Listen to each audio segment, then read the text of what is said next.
उसे शीघ्र पूर्ण करो।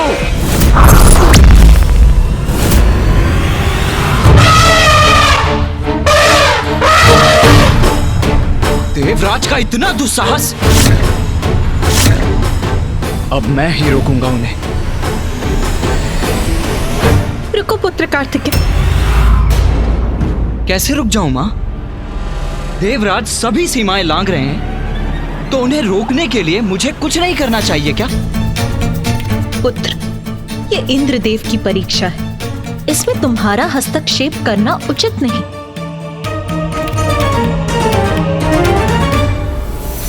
उचित है मां।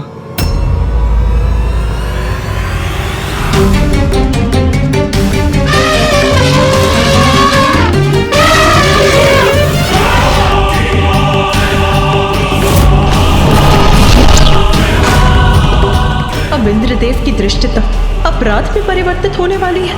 अब बात बहुत आगे बढ़ रही है। ऐरावत का पांव आगे बढ़ा तो घोर अनिष्ट होगा। इतने क्रूर कैसे बन सकते हैं देवराज? अब या तो तुम हटोगे या फिर मिटोगे मूर्ख घोरी। ये उचित नहीं कर रहे आप इंद्रदेव, ये उचित नहीं कर रहे आप।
जिसके हृदय में प्रभु प्रेम है, वो अहंकार से परे है, क्रूरता से परे है।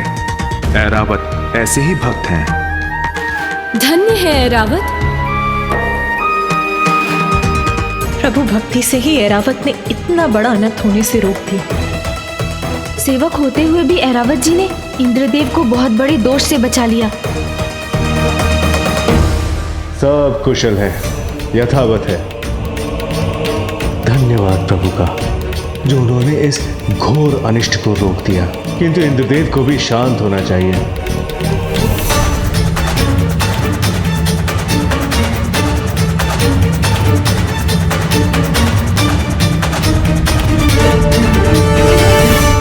ये रावत मेरे आदेश की अवहेलना कैसे कर रहा है?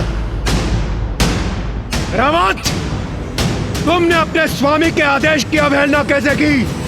इसका उचित दंड दूंगा मैं तुम्हें।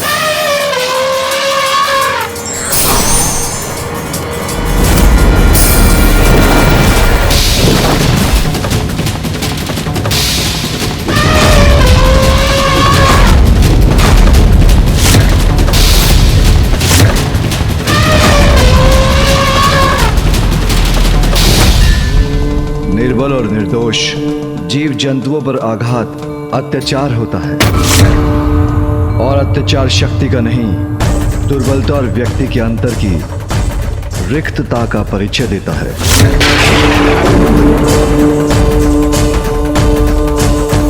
कहो, क्या विचार है तुम्हारा? ओह, तो अत्याचार पर प्रवचन देने के लिए तुम्हारी जीवा ने कष्ट कर ही दिया। वैसे तो तुम उचित ही कह रहे हो। दंड ऐरावत को नहीं, तुम्हें मिलना चाहिए। तुम्हें मिलना चाहिए। तुम्हें मिलना चाहिए।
रोकने की शक्ति कहां से आ गई सगोरी में?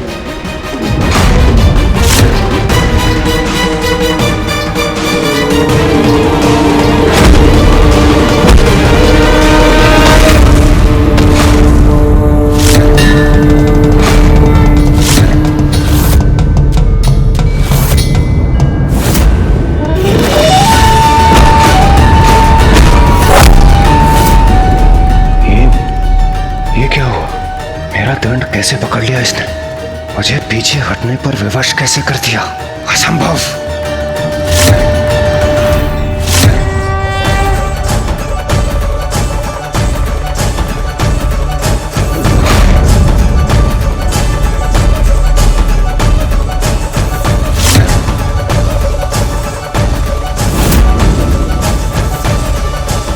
तुम अभी भी नहीं समझ पाए देवराज, जो सच्चे मन से प्रभु भक्ति करते हैं उनका कभी कोई अनिष्ट नहीं हो सकता।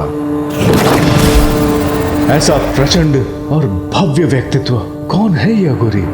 अहंकार वो विकार है जिसके वश में आने पर व्यक्ति जो भी करता है अनुचित ही करता है और अकारण अन्य सभी जीवों को कष्ट पहुंचाता है।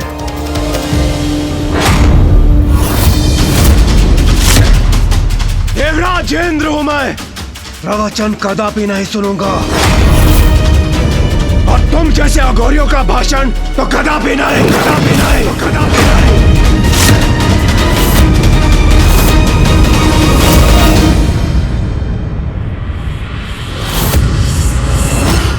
अब तो ये अपने आसन से उठ गए हैं।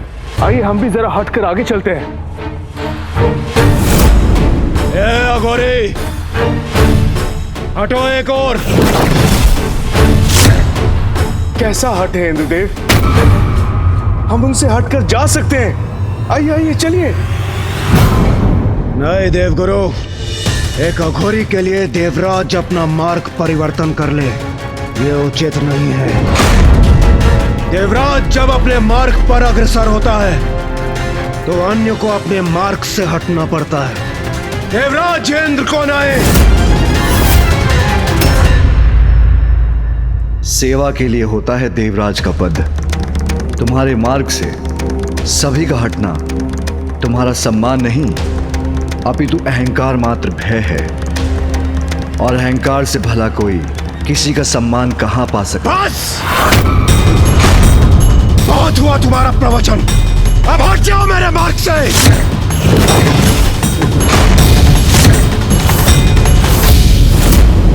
तुम्हें देख कर तो ये इच्छा हो रही है कि अपने मुष्टि प्रहार से मैं तुम्हारे इस गर्व भरे मुख पर वार करूं और हटा दूं तुम्हें अपने मार्ग से।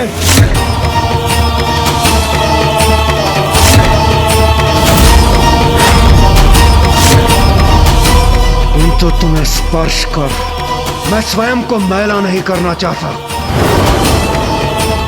तुम्हारे स्वामी महादेव से मिलने जा रहा हूं मैं। उनसे भेंट कर उन्हें अवश्य बताऊंगा कि भूतों के समान विचरण करने वाले तुम जैसे अघोरियों की यहाँ प्रवेश करने की अनुमति नहीं होनी चाहिए।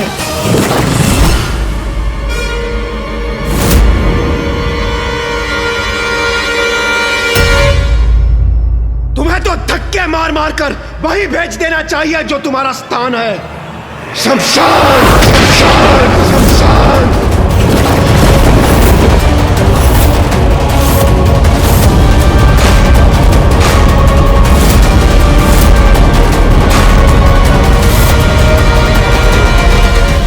इन दिव्य पुरुष को ये कैसे शब्द बोल रहे हैं इंद्रदेव? कदाचित महादेव को तुम्हें ही कुछ समय के लिए शमशान भेज देना चाहिए, वही तुम्हारे अहंकार की चिता जलेगी। बस, बस! अब तुम्हारे दुर्वचन नहीं सहूंगा मैं।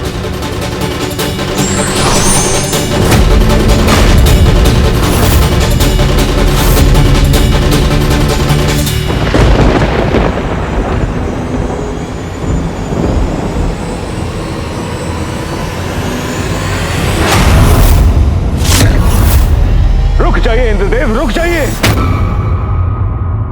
अब मुझे कोई नहीं रोक सकता, नहीं रोक सकता कोई।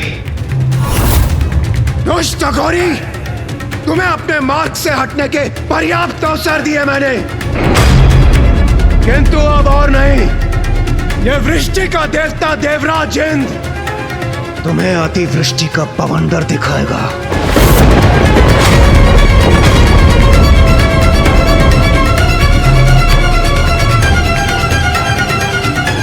इंद्रदेव कदाचित अपना अंतिम अवसर भी गंवाने जा रहे हैं।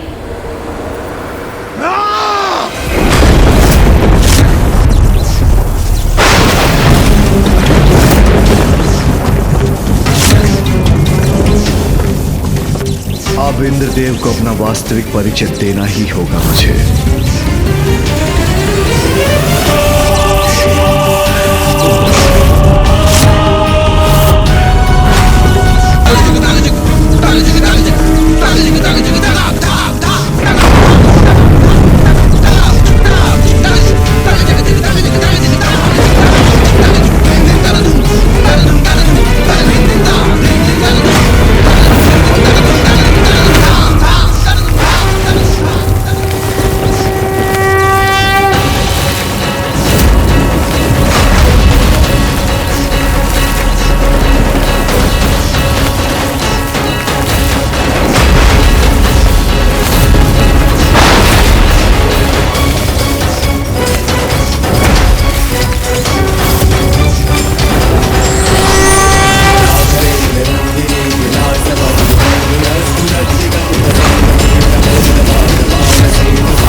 ये तो देवराज होकर इतना अहंकार कि जो आपके मार्ग में आए वो स्वयं शीश झुकाकर हट जाए।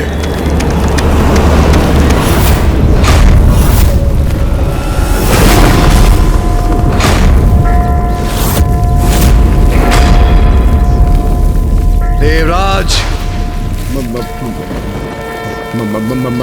महादेव, देवता होने से अहंकार का अधिकार प्राप्त नहीं होता। अपितु देवताओं का मूल कर्तव्य है दूसरों के प्रति सहानुभूति और सभी जीवों के प्रति सेवा।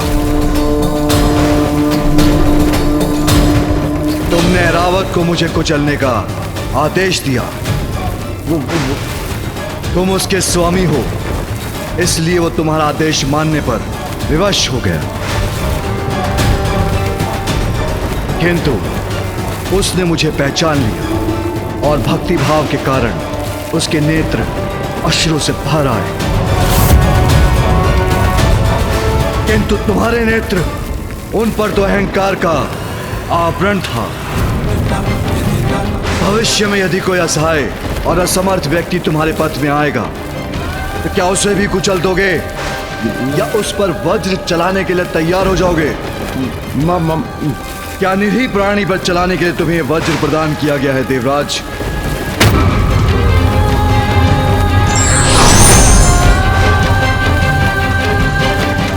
नहीं, तुम्हारे जैसे अहंकारी का देवराज के पद पर स्थापित होना उचित नहीं। संसार को तुम्हारे जैसे देवराज की आवश्यकता नहीं। तुम्हें मिटना होगा, तुम्हें मिटना ही होगा देवराज, तुम्हें मिटना ही होगा देवराज।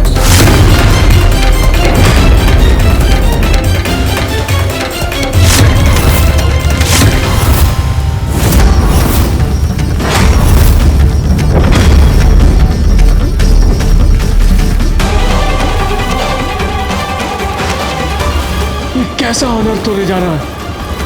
महादेव, क्षमा महादेव, क्षमा।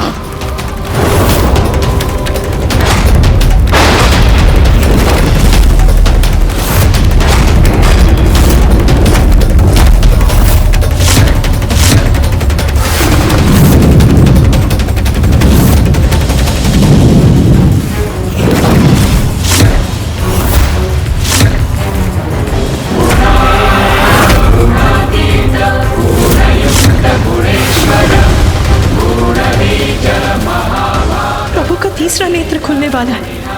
अर्थात अब इंद्रदेव सुरक्षित नहीं।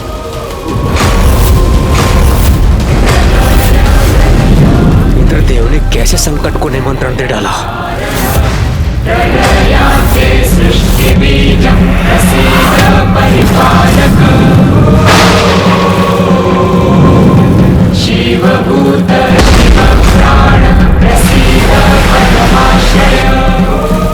महादेव की क्रोधाग्नि से अपना बचाव कैसे करूं मैं?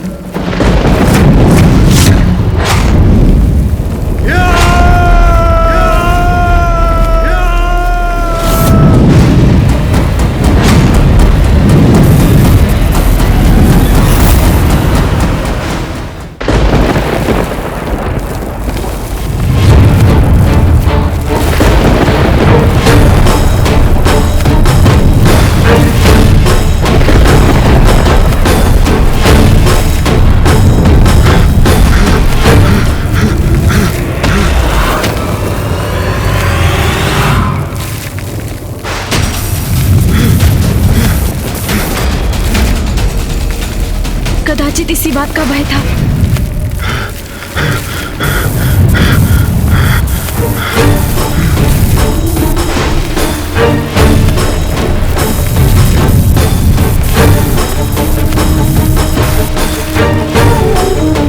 समीप आ रही है महादेव की क्रोधाग्नि। मुझे और तीव्र गति से भागना चाहिए।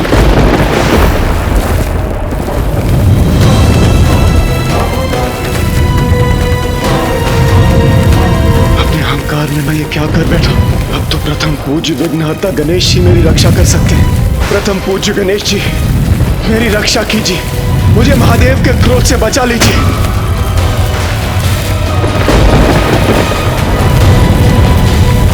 मेरी रक्षा कीजिए प्रथम पूज्य गणेश जी। पिताश्री को शांत कराइए माँ। अहंकार के लिए क्या इंद्रदेव को इतना बड़ा दंड देना उचित है? हाँ माता। माता पार्वती, कुमार कार्तिकेय, गणेश जी मेरी रक्षा कीजिए, रक्षा कीजिए मेरी। इसका अनुमान तो मुझे भी नहीं था पुत्र कि प्रभु इतने क्रोधित हो जाएंगे, किंतु उनके द्वारा दोषियों को दंड देने में मैं हस्तक्षेप नहीं कर सकती। भैया, फिर तो हमें ही कुछ करना होगा। पिताश्री को शांत करने का प्रयत्न कर, उनसे इस क्रोधाग्नि को लौटाने का आग्रह करना होगा। उचित कह रहे हो तुम।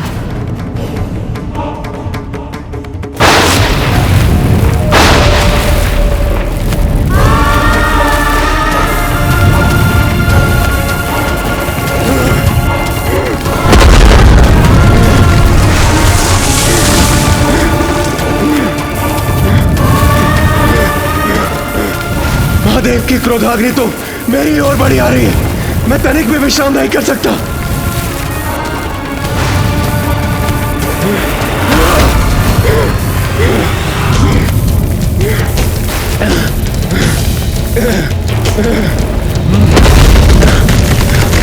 अब कदाचित मेरी रक्षा संभव नहीं।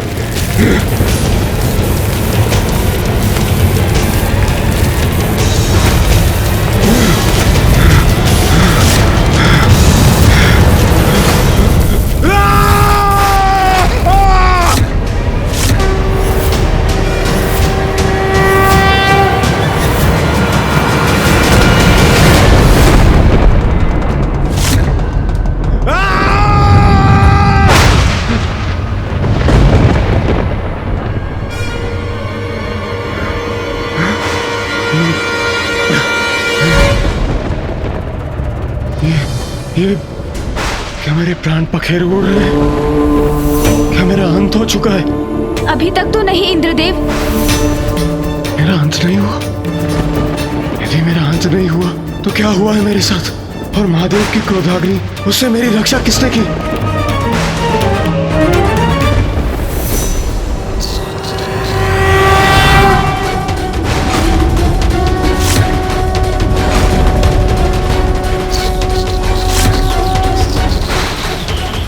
तो गणेश जी ने मेरी गुहार सुन मेरी रक्षा की। अब ज्ञात नहीं क्या होने वाला है।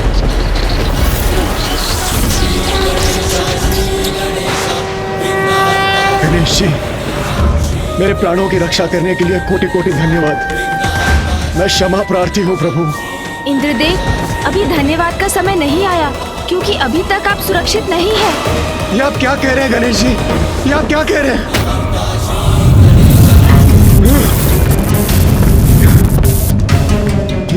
ये क्रोधाग्नि तो अभी भी मेरा पीछा कर रही है। गणेश जी, वो देखिए, महादेव की क्रोधाग्नि। कृपया कुछ कीजिए गणेश जी, मेरी रक्षा कीजिए, कृपया कुछ कीजिए। अब याद नहीं क्या होने वाला है।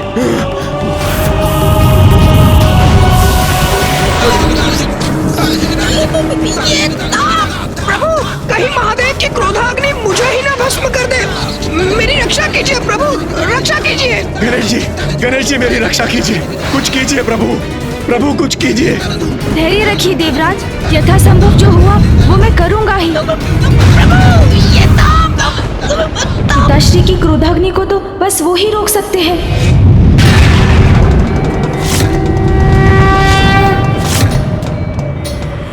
पिताश्री,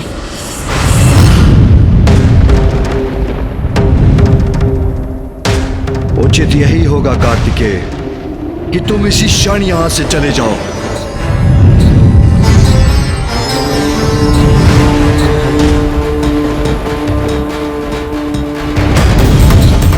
पिताजी का ये भीषण क्रोध तो अनर्थकारी हो सकता है।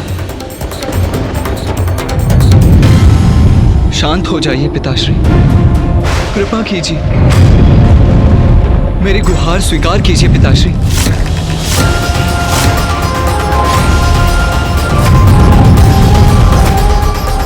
पिताजी, इंद्रदेव ने जो किया बहुत अनुचित किया, किंतु क्या उनके अहंकार का इतना बड़ा दंड देंगे उन्हें? पुत्र कार्तिकेय, जिन असुरों के साथ हम युद्ध करते हैं उनका प्रमुख अपराध है उनका अहंकार, किंतु कदाचित उससे एक बहुत बड़ी हानि भी होने लगी है। देवताओं में अहंकार भरने लगा है, और यदि ऐसा है तो उन्हें भी दंड तो अवश्य मिलना चाहिए। और ये घटना देवताओं के लिए भी एक उदाहरण बनेगी। पिताजी, इंद्रदेव को क्षमा कर दीजिए। ये बहुत बड़ा दंड है, पर कहीं इसके कारण गणेश को क्षति ना पहुंच जाए।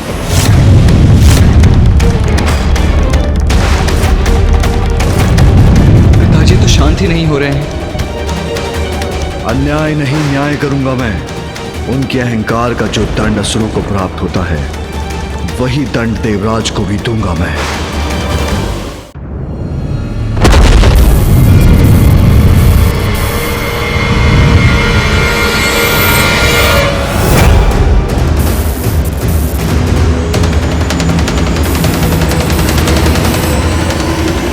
आज तो अंत निश्चित है। इस प्रकार तो मूषक जी पर आरूढ़ होकर हम पिताश्री की क्रोधाग्नि को पीछे नहीं छोड़ सकेंगे। मुझे इंद्रदेव को अधिक से अधिक समय तक सुरक्षित रखने का कोई और उपाय करना होगा। प्रभु, बताइए आप। इंद्रदेव, मुझे पकड़ कर रखिएगा। मूषक जी, मैं जो कहूँ वो करते जाइए आप। उचित है प्रभु। नीचे बढ़िए मूषक जी। जी प्रभु। परंतु प्रभु, हम इससे कब तक रक्षित रहेंगे?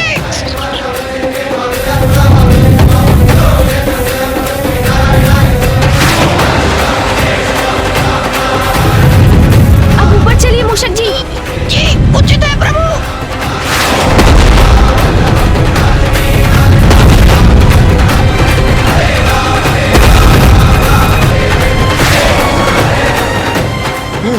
गणेश जी, महादेव की क्रोधाग्नि तो अभी भी मेरा पीछा कर रही है। पिताश्री के तीसरे नेत्र से उत्पन्न हुई अग्नि को तो समस्त संसार में कोई नहीं रोक सकता देवराज। मैं केवल आपको अधिक से अधिक समय तक सुरक्षित रखने का प्रयास ही कर सकता हूँ देवराज। तो क्या मेरी रक्षा असंभव है?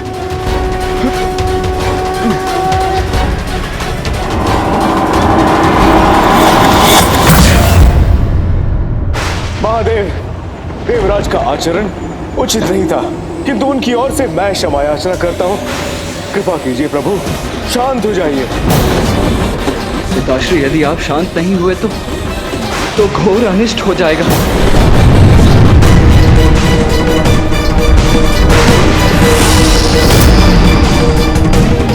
प्रकृति आपकी क्रोधाग्नि से प्रभावित हो रही है पिताश्री।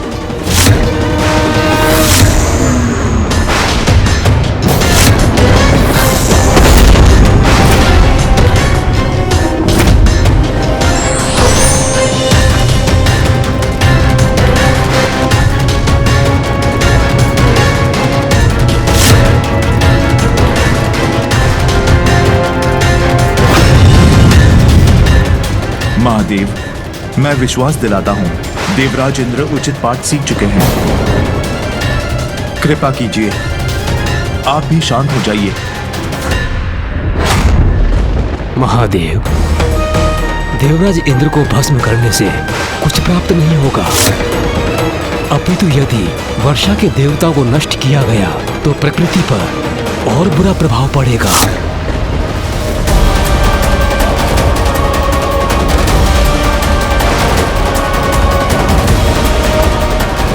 क्या करूं मैं?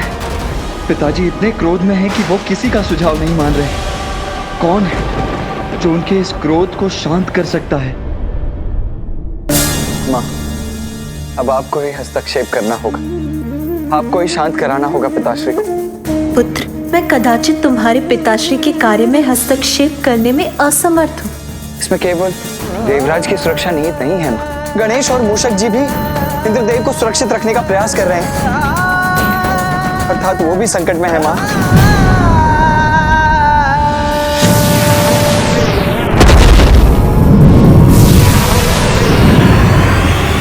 यदि इंद्रदेव को कुछ हुआ तो समस्त संसार पर अनिष्ट की छाया पड़ जाएगी। आपके और पिताजी के निर्देश पर ब्रह्मदेव द्वारा जिस सृष्टि का सृजन हुआ, उसके नित्य नव सृजन में इंद्रदेव का भी महत्वपूर्ण योगदान है माँ। यदि उन्हें कुछ हुआ तो सृष्टि का सृजन चक्र भी नष्ट हो जाएगा माँ। इंद्रदेव अष्ट दिक्पाल के अध्यक्ष हैं, यदि उन्हें कुछ हुआ तो सर्वनाशी परिणाम होंगे माँ।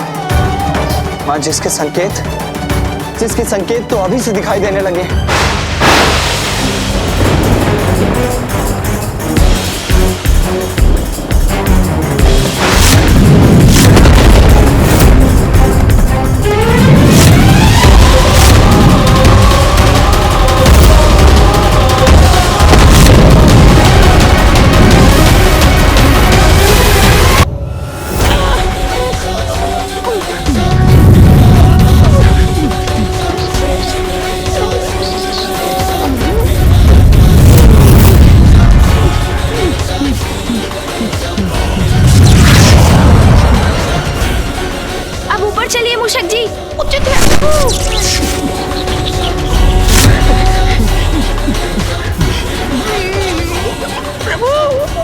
मूषक जी तो थक रहे हैं, इनकी गति भी धीमी पड़ रही है।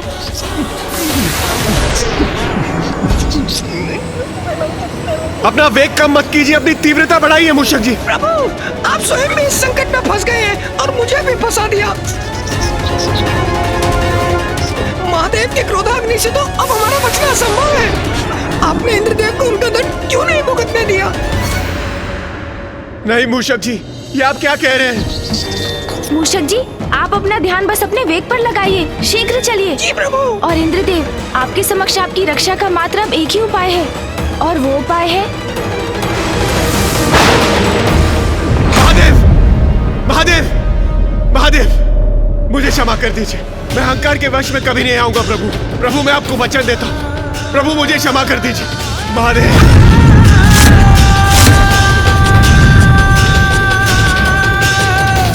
महादेव, महादेव, मेरी याचना स्वीकार कर लीजिए। मुझे क्षमा कर दीजिए प्रभु, मुझसे बहुत बड़ी भूल हुई है। प्रभु, मेरी गुहार स्वीकार कर लीजिए, स्वीकार कर लीजिए प्रभु, मुझे क्षमा कर दीजिए।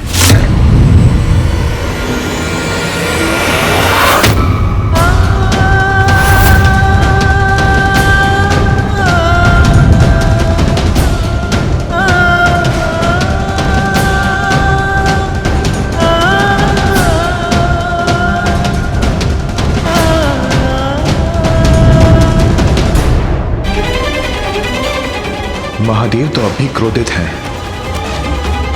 कदाचित महादेव ने इंद्रदेव की क्षमा याचना स्वीकार नहीं की, अर्थात प्रभु मुझे क्षमा कर दीजिए प्रभु, मुझसे बहुत बड़ी भूल हुई है प्रभु।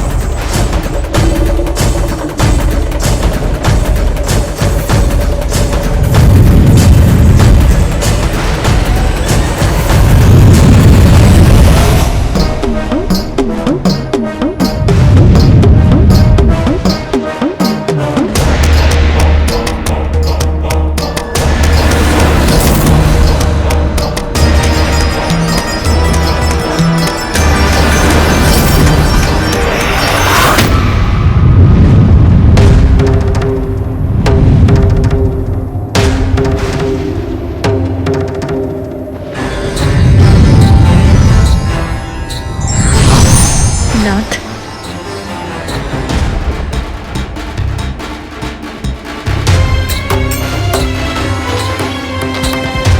परीक्षा परीक्षार्थी के अच्छे परिवर्तन के लिए होती है, उसके अंत के लिए नहीं। मैं आपसे विनती करती हूँ नाथ, इंद्रदेव अपनी भूल स्वीकार कर चुके हैं, अब आप भी शांत हो जाइए।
आपने मुझे क्षमा कर दिया, मैं सुरक्षित हूं प्रभु।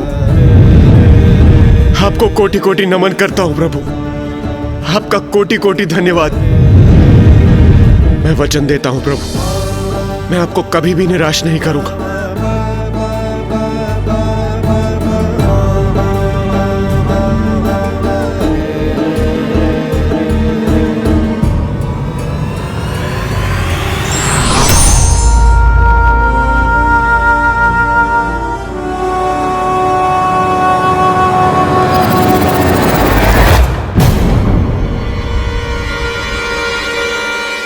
पिताश्री की क्रोधाग्नि तो बहुत निकट आ चुकी है।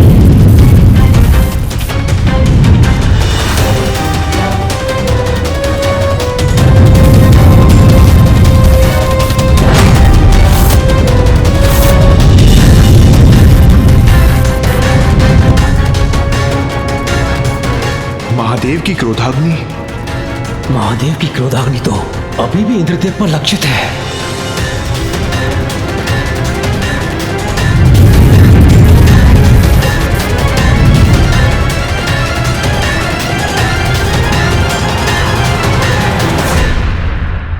पिताश्री, आपका क्रोध शांत हो गया है, अब तो अपनी क्रोधाग्नि को रोक दीजिए। हाँ हाँ प्रभु, हाँ, मान जाइए प्रभु।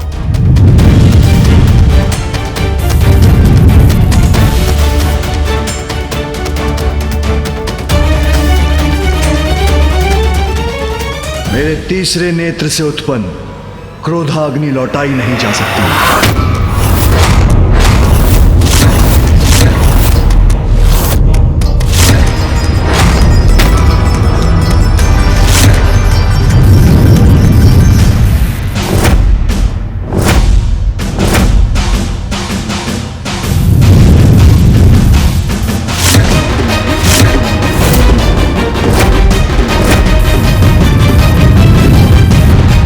महादेव की क्रोधाग्नि मुझे लीलने वाली, कदाचित यही मेरी नियति है।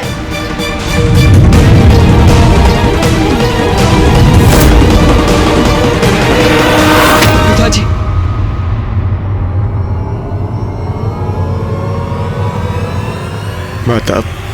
आप भी मुझे क्षमा कर दीजिए और मुझ पर एक और उपकार कीजिए।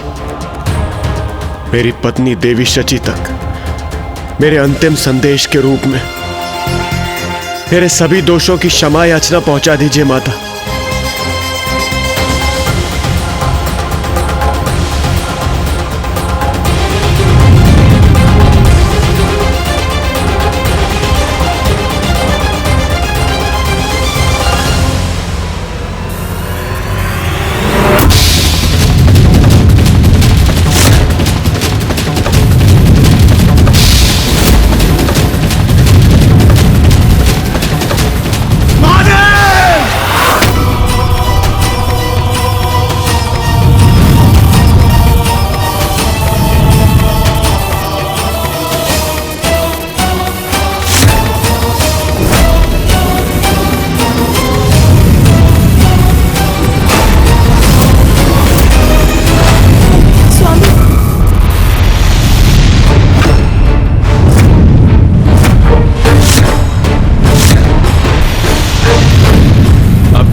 शेष है देवराज इंद्र के पास। इंद्रदेव ने उचित अनुचित का भेद समझने में बहुत विलंब कर दिया। पिताश्री की क्रोधाग्नि की शक्ति को लौटाया नहीं जा सकता, तो अब क्या उपाय है इंद्रदेव की रक्षा का?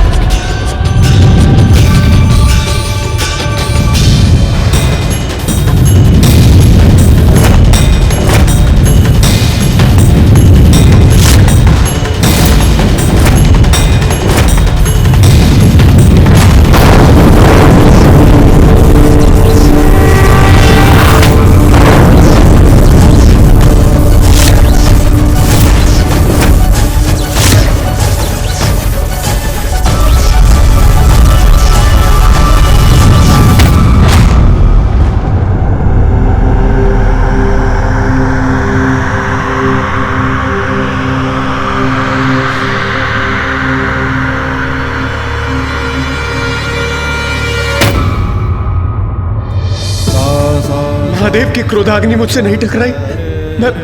मैं सुरक्षित हूं।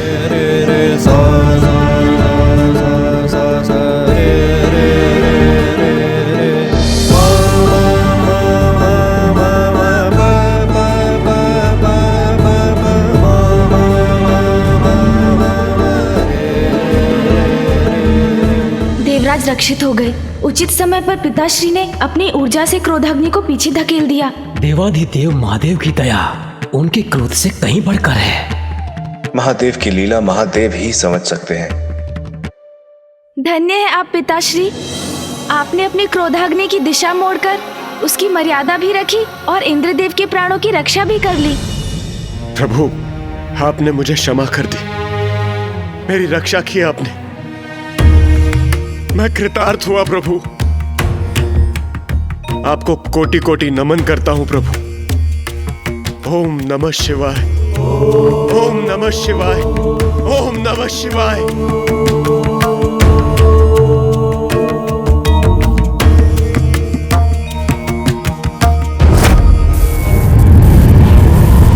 किंतु पिताश्री, आपकी क्रोधाग्नि ऐसे तो शांत नहीं हो सकती। जब तक किसी को लक्षित नहीं करेगी तब तक ये शांत नहीं होगी।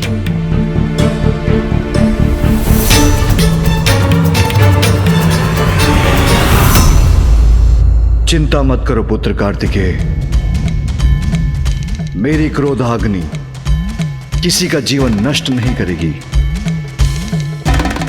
क्योंकि मैंने उसका मार्ग सागर की ओर मोड़ दिया है।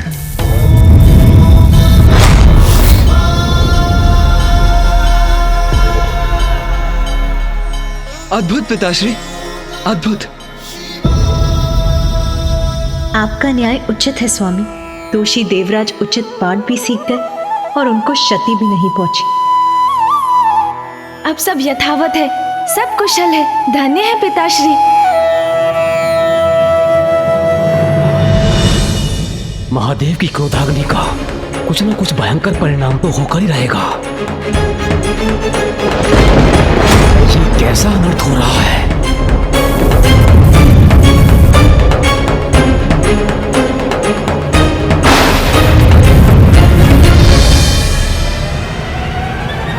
Oh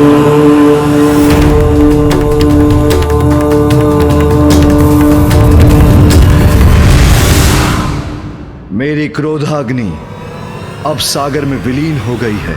ये शुभता के लक्षण नहीं है। इस सृष्टि पर अवश्य ही कोई नया संकट लेकर आएगा। हर हर महादेव, हर हर महादेव, महादेव की जय हो, महादेव की जय हो, महादेव की जय हो, महादेव की जय हो।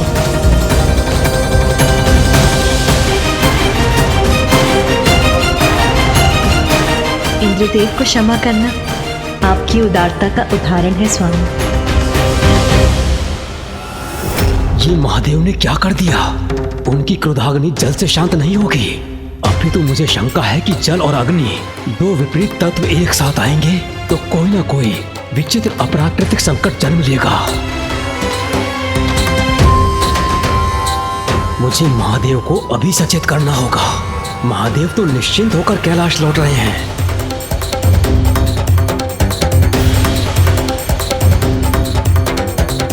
किंतु सागर के गर्भ में क्या उत्पन्न हुआ है वो किसी को ज्ञात नहीं। मुझे किसी महासंकट की आशंका हो रही है।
आज्ञा दीजिए प्रभु। देवी सची ने मुझे इंद्रदेव को सुरक्षित रखने के लिए उनके साथ भेजा था और अब वो कुशल है तो मुझे प्रस्थान करना चाहिए। देवगुरु, अहंकारवश मैंने आपसे बहुत कुछ अनुचित बोल दिया, मुझे क्षमा कर दीजिए। देवराजेंद्र, महादेव की कृपा से अब सब कुशल है।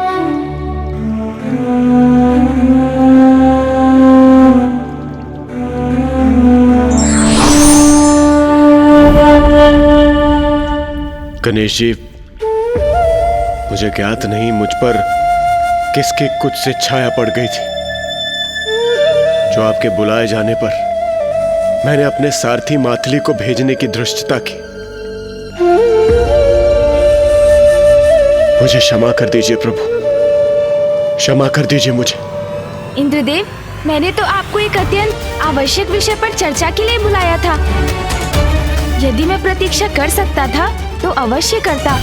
प्रभु, मैं लज्जित हूं, क्षमा प्रार्थी हूं प्रभु। किंतु आपने मुझे यहाँ बुलाया क्यों था? देवराज, ऋषि अंगिरस कैलाश आए थे, किंतु तब पिताश्री ध्यान में थे। ऋषि अंगिरस? वो अत्यंत क्रोधित थे। उन्होंने बताया कि बिना वर्षा के दक्षिण में प्रजा अकाल से कैसे त्राही त्राही कर रही है। ये उचित नहीं है। और इसीलिए गणेश ने आपको यहाँ बुलाया था देवराजेंद्र। अब तो आप भी समझ ही गए होंगे कि ये कितना महत्वपूर्ण है। मुझे महादेव से अपने संशय के विषय में अभी बताना होगा। याद नहीं महादेव की क्रोधाग्नि कैसा विकृत रूप लेकर जन्म लेगी। देवराज, आप तो मेघों और वर्षा के देवता हैं। फिर दक्षिण में इतना भयंकर अकाल क्यों पड़ने दे रहे हैं? आप वहाँ की सुध क्यों नहीं ले रहे हैं देवराज? वहाँ की जीव जंतु वनस्पतियों को समाप्ति के निकट क्यों भेज दिया आपने? दक्षिण में वर्षा ना होने का कारण बताइए इंद्रदेव। किंतु महादेव,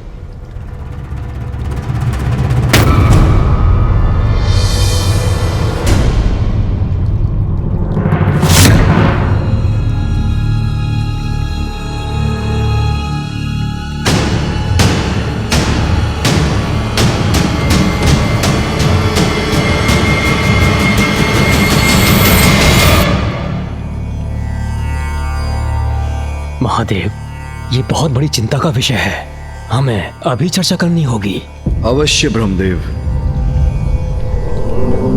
गणेश भी उसी चिंता का समाधान ढूंढने का प्रयत्न कर रहा है। गणेश भी समाधान ढूंढ रहे हैं, अर्थात उन्हें भी सागर में उपस्थित संकट का आभास है। हाँ फूफा जी, मैं इंद्रदेव से अभी दक्षिण के अकाल की चिंता पर ही विचार कर रहा था। दक्षिण में अकाल? आप भी विराजिए फूफा जी। कदाचित ये उचित समय नहीं होगा उस प्रसंग के विषय में वार्ता करना। मुझे इसके लिए प्रतीक्षा करनी होगी।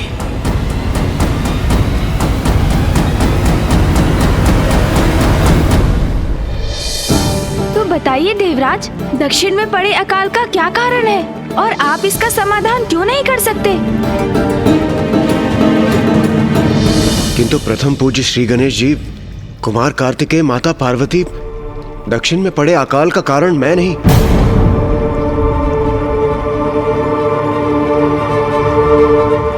ऋषि अगस्त्य है।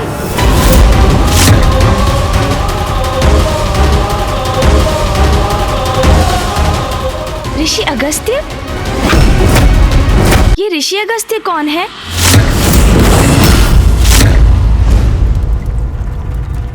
और वो अकाल का कारण कैसे बन गए?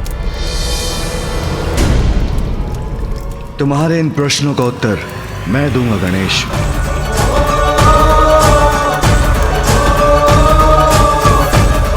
ऋषि अगस्त्य और ऋषि वशिष्ठ दोनों भाई हैं। दोनों का जन्म वरुण देव के अंश से एक कुंभ के द्वारा हुआ और अब ऋषि अगस्त्य ने दक्षिण की नदी कावेरी को अपने कमंडल में रख लिया। उन्होंने नदी को कमंडल में रख लिया? यदि ऐसा है तो मुझे जाने की अनुमति दीजिए पिताश्री, जिससे मैं उस नदी को उनके कमंडल से मुक्त करा सकूं। ऋषि अगस्त्य ऐसा नहीं होने देंगे गणेश। किंतु क्यों पिताश्री? क्योंकि वही नदी ऋषि अगस्त्य की पत्नी भी है। उनकी पत्नी? कौन है ये अद्भुत स्त्री पिताश्री? पुत्र, ऋषि अगस्त्य की पत्नी लोपामुद्रा का जन्म दक्षिण की नदी कावेरी बनने के लिए ही हुआ था।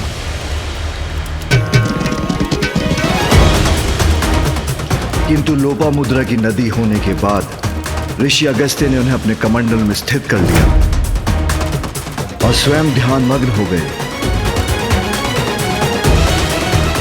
जिससे नदी उनके कमंडल में बंद कर रह गई।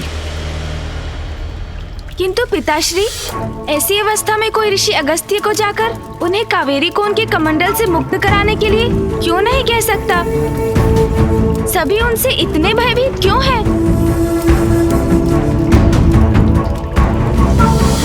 यदि वो ना माने तो हम उन्हें नदी को मुक्त करने पर बाध्य क्यों नहीं कर सकते पिताश्री?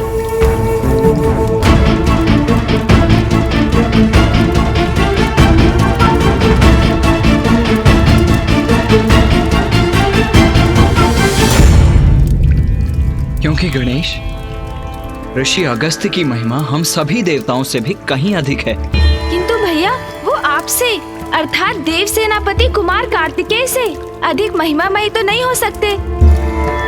मुझसे कहीं अधिक महान है, गुरु है मेरे।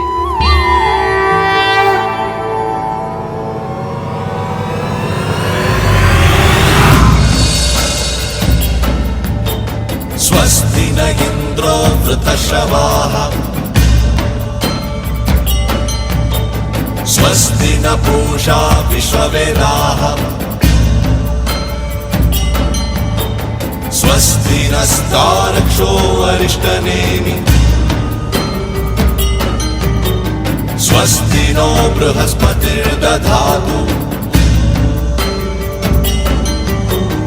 मानस्तोके तनयमान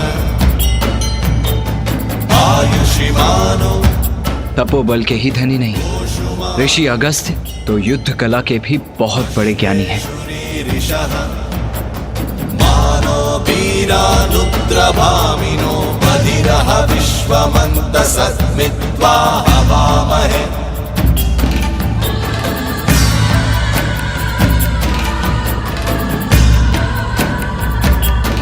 ऋषिवर, मैं आपके आश्रम आपसे शिक्षा प्राप्त करने हेतु आया हूँ। कृपया मुझे अपने शिष्य के रूप में स्वीकार कर मल्ल युद्ध अर्थात कलारी पयट्टू की कला सिखाने की कृपा कीजिए। स्थिरैरङ्गैस्तुष्ट्वाक्वं सस्तनु दिव्यक्षेमहि देवहितं यदायुः।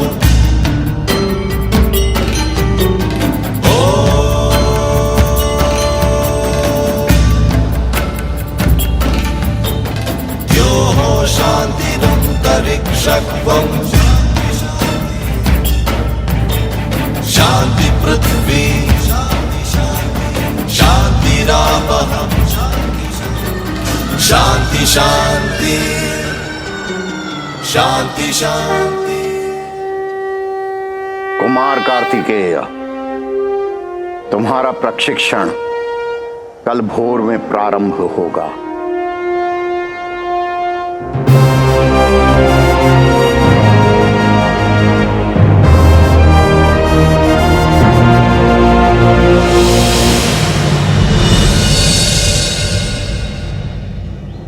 सर्वप्रथम सूर्य नमस्कार। जो आज्ञा गुरुवर।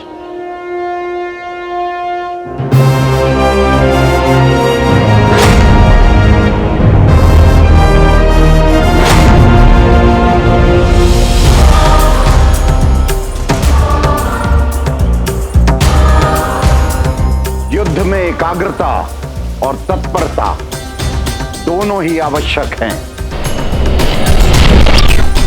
जी गुरुवर।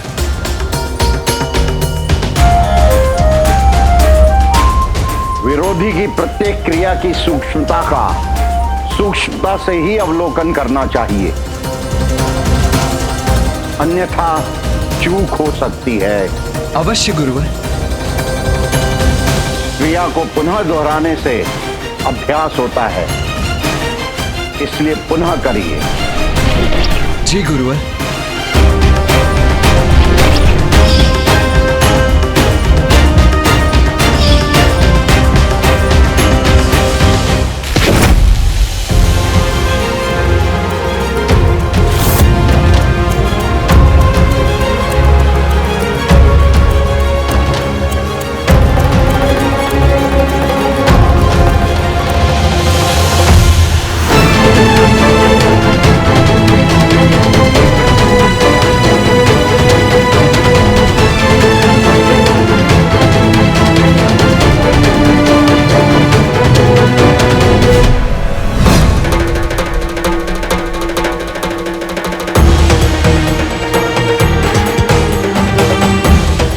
प्रयत्न करिए।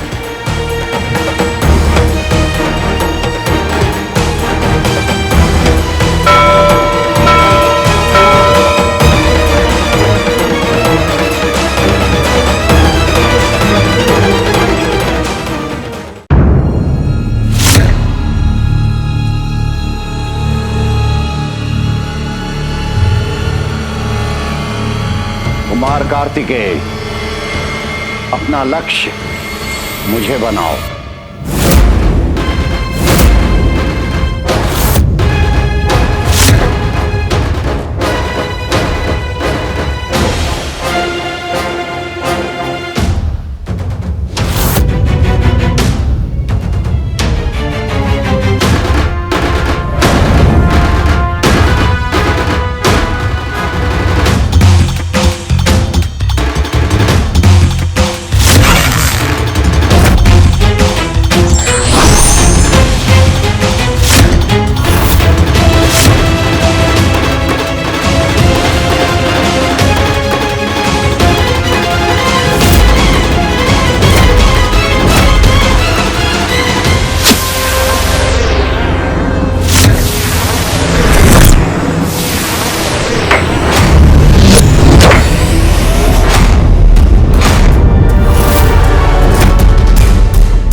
ऋषि अगस्त्य इतने प्रभावशाली योद्धा है? हाँ गणेश, मैं अति भाग्यशाली हूँ कि मुझे ऋषि अगस्त्य जैसे गुरु मिले।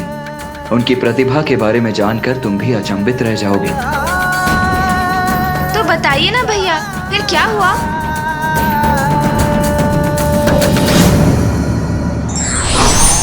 व्यक्ति में प्रतिभा कितनी भी हो, उसे आकार तभी मिलता है जब योग्य गुरु का मार्गदर्शन हो।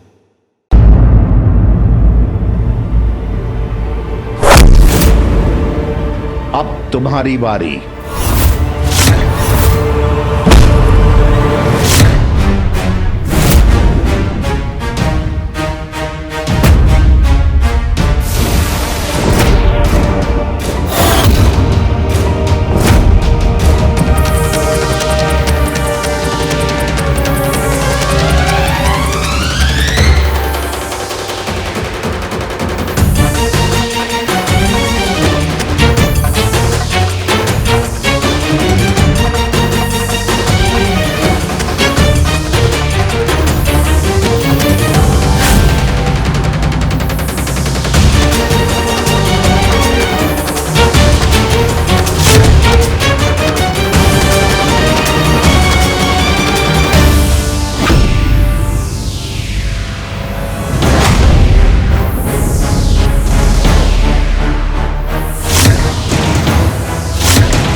मेरी युद्ध कला के प्रशिक्षण का पहला चरण मात्र था, किंतु इसके पश्चात ऋषिवर अगस्त्य ने मुझसे उससे भी कहीं अधिक कठिन अभ्यास करवाए।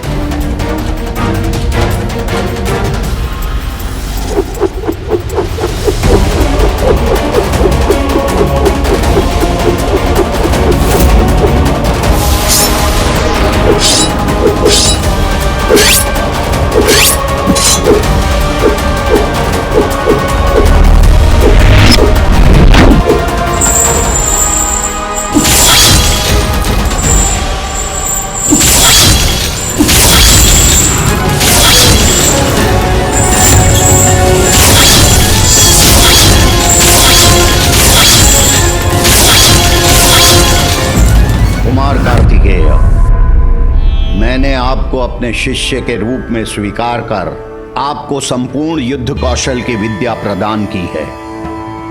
अब आप पूर्ण रूप से प्रशिक्षित हो चुके हैं, अतः आप यहां से प्रस्थान करने के लिए मुक्त हैं। इतनी शीघ्र?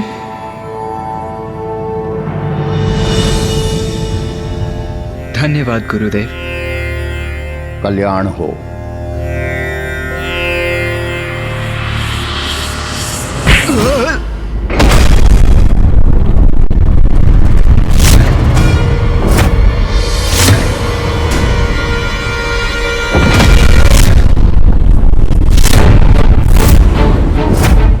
क्या हुआ गुरुदेव?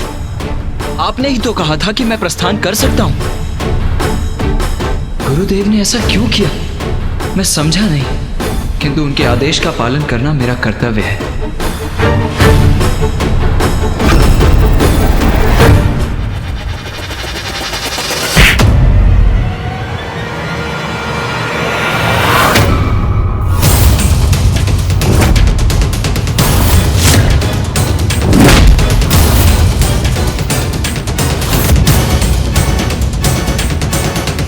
किंतु गुरुदेव, आपने ही तो मुझे जाने की अनुमति दी थी।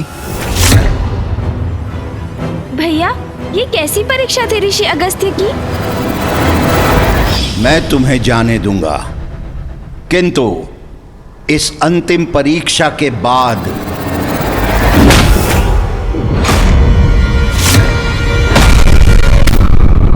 परीक्षा ले रहे हैं गुरुवर, तो उसमें भी अवश्य सफल होऊंगा मैं।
आओ शिष्य, प्रमाणित करो अपने आप को।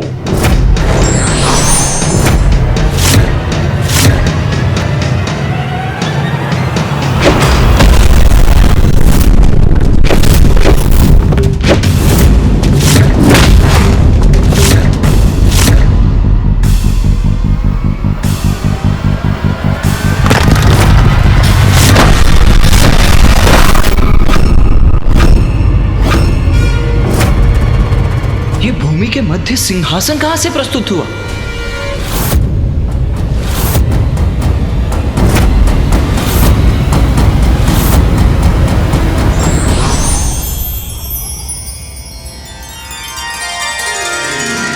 प्रणाम ऋषिवर। प्रणाम भूदेवी।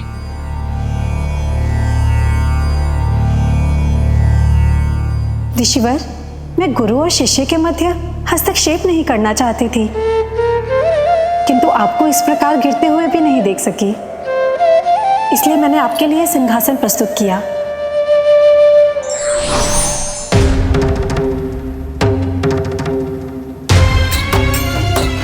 इतने सम्मानित हैं ऋषि अगस्त्य कि भूमि देवी ने उनकी पृष्ठ को धरती से स्पर्श तक नहीं करने दिया, उनको सिंहासन पर स्थित कर दिया। भैया, ऋषिवर अगस्त्य की महानता तो अद्भुत है, जिनका सभी आदर व सम्मान करते हैं। बताइए ना भैया, फिर क्या हुआ? कुमार कार्तिकेय, अब आपको सिखाने के लिए मेरे पास कुछ भी शेष नहीं है। अब आप संपूर्ण योद्धा बन चुके हैं। धन्यवाद ऋषिवर, ये तो आपकी ही कृपा है। आपसे शिक्षा पाकर मैं धन्य हुआ। आप मेरे श्रेष्ठ शिष्य हैं कुमार कार्तिकेय। आप सदा मेरे सम्मान का कारण बनेंगे। कल्याण हो। ऋषि अगस्त्य की कृपा से ही मैं इतना महान योद्धा बना गणेश। उनकी महानता का वर्णन शब्दों से नहीं किया जा सकता अनुज। हाँ भैया, उचित कहा आपने। प्रणाम गुरुदेव। भैया ने जिस प्रकार बखान किया, सत्य है, असाधारण है ऋषिवर अगस्त्य। मैं महादेव को क्रोधाग्नि के प्रति अपनी आशंका व्यक्त करने की प्रतीक्षा कर रहा हूँ, किंतु सभी ऋषि अगस्त्य की कथा में इतने लीन हैं कि मैं कैसे प्रारंभ करूं?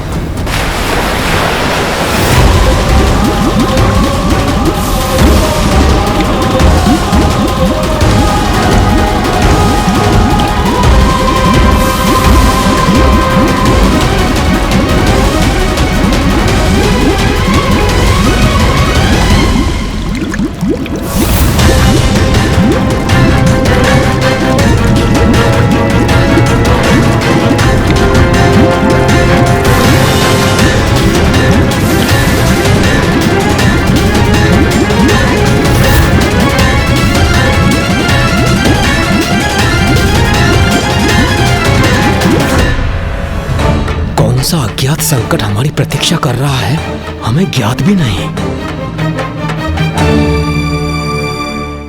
किंतु पिताश्री, यदि ऋषिवर अगस्त्य नदी को अपने कमंडल से बाहर नहीं आने दे रहे हैं, तो क्या हमारे पास कोई और उपाय नहीं है?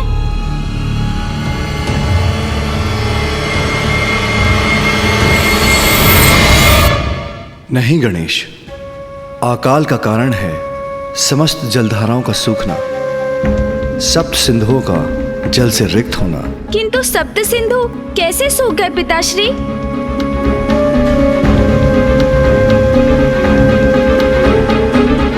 ऋषि अगस्त्य ने सप्त सिंधुओं का जलपान कर लिया।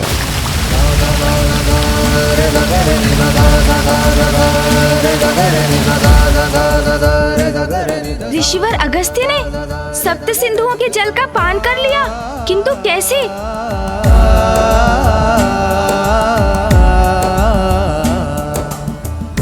हाँ गणेश जी, हुआ ऐसा कि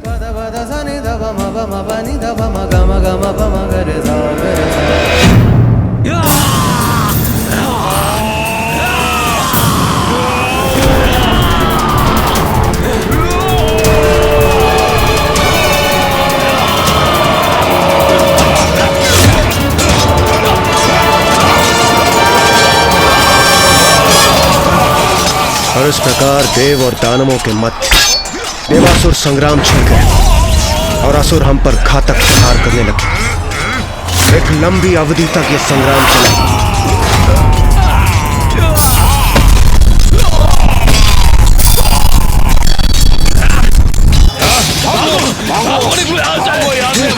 भागो जल्दी बचाओ, जाओ जाओ।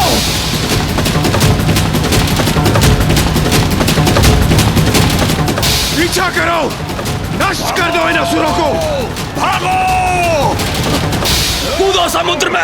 और अंततः जब हम असुरों पर भारी पड़ने लगे तो सभी असुर समुद्र के भीतर कंदराओं में जाकर छिपने लगे।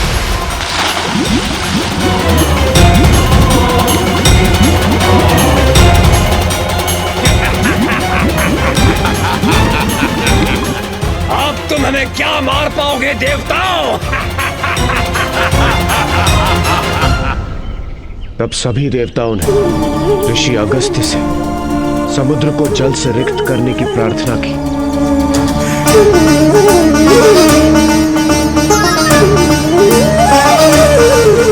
उचित है, मेरे संध्या वंदन का समय हो चुका है, मुझे उपासना करने दीजिए। उन्होंने हमारी प्रार्थना स्वीकार की और ओम केशवाय स्वाहा। ऋषि अगस्त्य ने सप्त सिंधुओं के जल का पान कर लिया।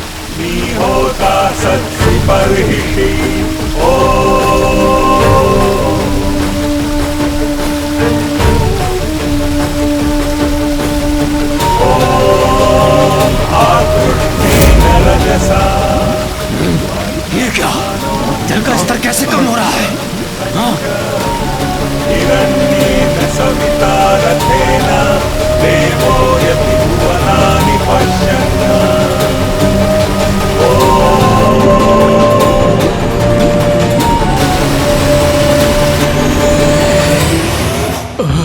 ये हो क्या रहा है? जल का स्तर कम क्यों हो रहा है?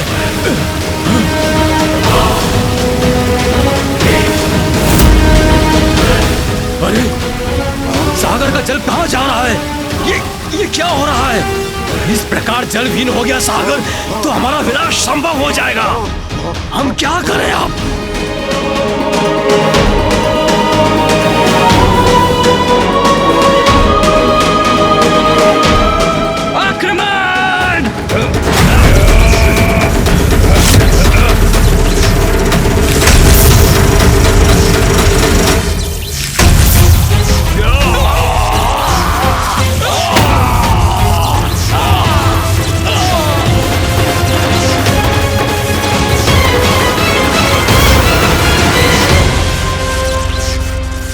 हमारे अस्त्रों की उष्णता से समुद्र के बाहर की भूमि, नदियां, जलाशय सभी सूख रहे थे।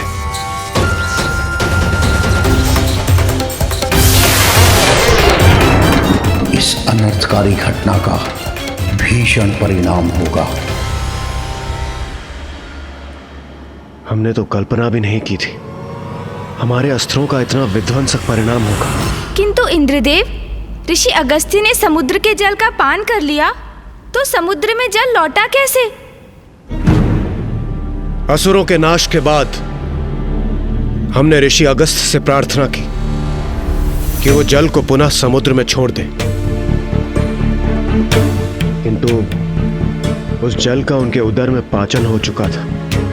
इसलिए उन्होंने लघु शंका के माध्यम से जल को पुनः मुक्त किया, किंतु उस समय में चलने वाले अस्त्रों की उष्णता के कारण दक्षिण की धरती पूर्ण रूप से सूख चुकी थी, अकाल पड़ चुका था।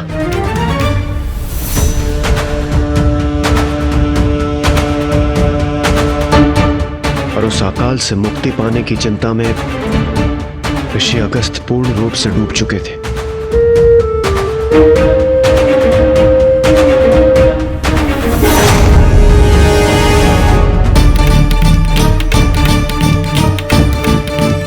इस समस्या का समाधान ढूंढने के लिए उन्होंने एक तप प्रारंभ किया।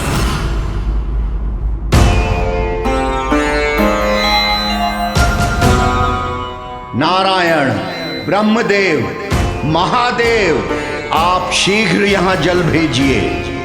जब तक दक्षिण का यह काल समाप्त नहीं हो जाता, मैं जल की एक बूंद का भी सेवन नहीं करूंगा।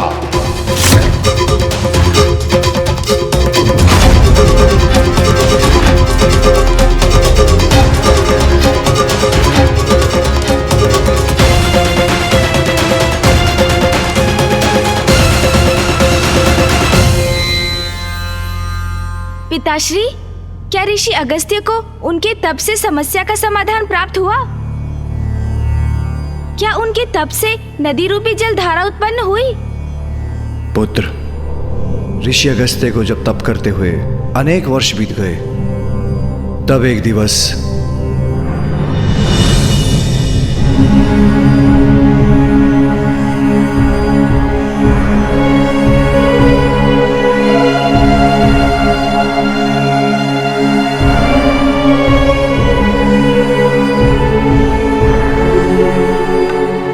पुत्र अगस्त्य,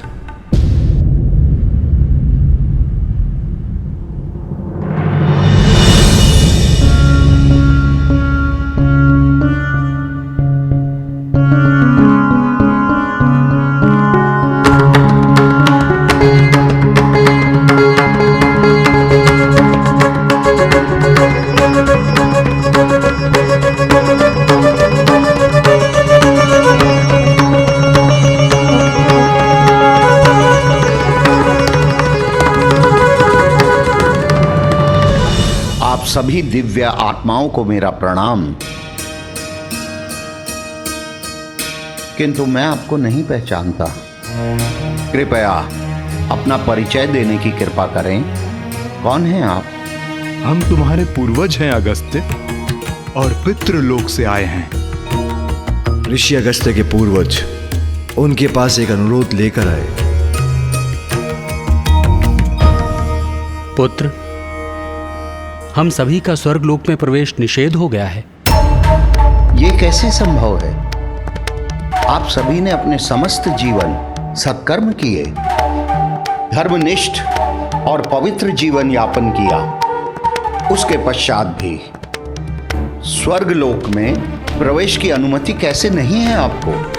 उसके पीछे हमारे नहीं, तुम्हारे कर्म हैं। मेरे कर्म? किंतु पिताश्री, ऋषि अगस्त्य ने ऐसे कौन से कर्म किए थे? आपने तो मुझे बताया था कि वो धर्मपरायणता में श्रेष्ठ थे। फिर उन्होंने ऐसा क्या दुष्कर्म किया जिसके कारण उनके पूर्वजों को कष्ट सहना पड़ रहा था?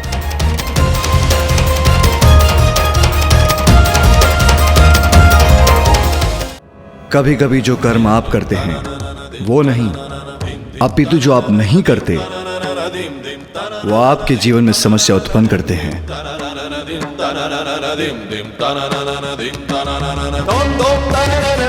ऐसा कौन सा कर्म हो सकता है कि जिसके ना करने का इतना बड़ा दंड हो? पुत्र, तुमने विवाह कर गृहस्थ आश्रम में प्रवेश नहीं किया, अर्थात तुम्हारे साथ हमारे वंश का भी अंत होगा और हमारे लिए पितृ धर्म निभाने वाला कोई शेष नहीं बचेगा। किंतु मैं सदैव जन कल्याण में व्यस्त रहता हूं। मैं विवाह के बंधन में बंधना नहीं चाहता। पुत्र, जिन माता पिता ने तुम्हारा पालन पोषण किया है, जीवन दिया है, उनका ऋण तो तुम्हें चुकाना ही पड़ेगा। पितृ ऋण से मुक्त होना तो तुम्हारा कर्तव्य है पुत्र। पितृ ऋण? माता पिता का ऋण? जीवन देने का ऋण भला कोई कैसे चुका सकता है? विधि विधान से विवाह कर संतान उत्पन्न करने से और उनके पालन पोषण करने से ही यह संभव है। और यदि कोई पुत्र ऐसा न करे तो उसके पूर्वजों को स्वर्ग में प्रवेश नहीं प्राप्त होने का दंड मिलेगा। अगस्त, तुम्हें विवाह करना ही होगा। उसी से तुम्हारे पूर्वजों को सद्गति अर्थात स्वर्ग प्राप्त होगा। वैसे भी कोई यज्ञ, कोई व्रत तब तक पूर्ण नहीं हो सकता जब तक यज्ञकर्ता की वामांगी पत्नी उसकी भागी ना बने। इसलिए विवाह करने पर ही तुम अपनी तपस्या सार्थक कर सकोगे।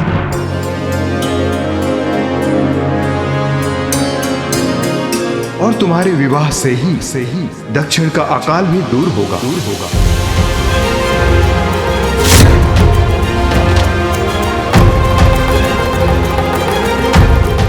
ये आप क्या कह रहे हैं पितृपितामह?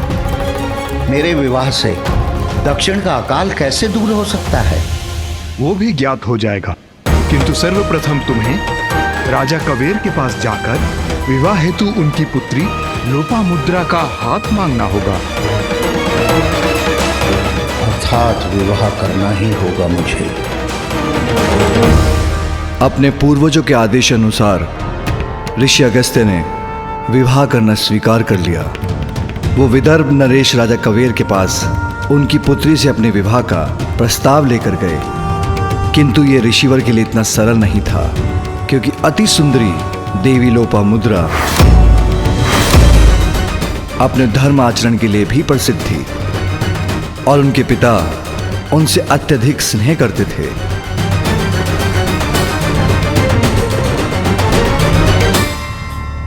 मैं समझा नहीं, किसी भी कन्या के लिए सुयोग्य वर थे ऋषि अगस्त्य, तो फिर इसमें कैसी कठिनाई थी?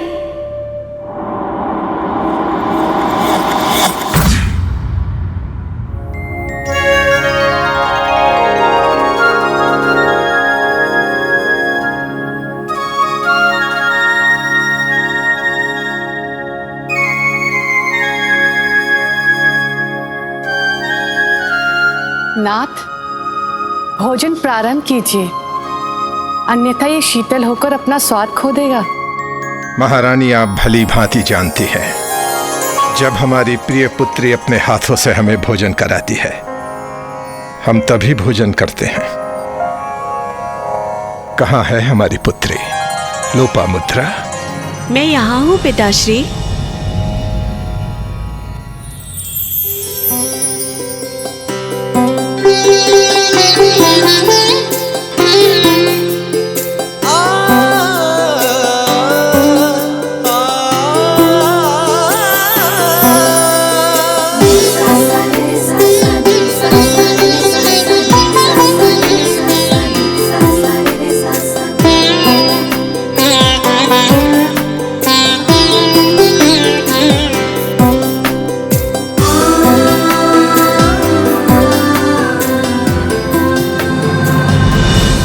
क्षमा कीजिए पिताश्री, भगवान नारायण के पूजन में मुझे थोड़ा सा विलंब हो गया।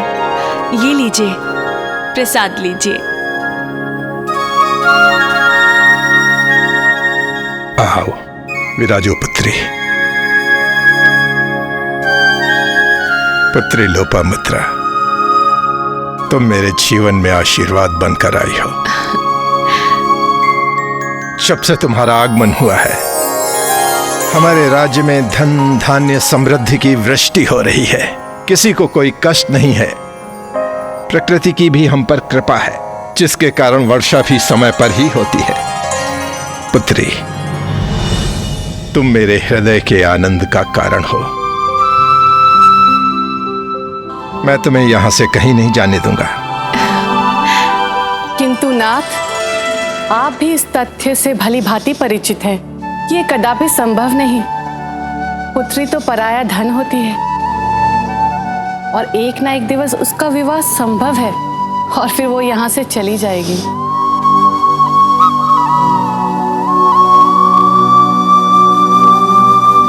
प्रणाम महाराज, आपसे भेंट करने ऋषि अगस्त्य पधारे हैं।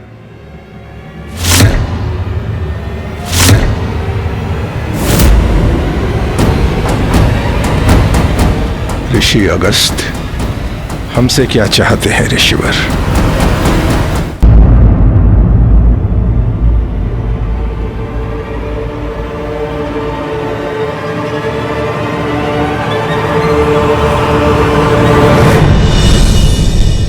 ऋषिवर, आपका यहां स्वागत है।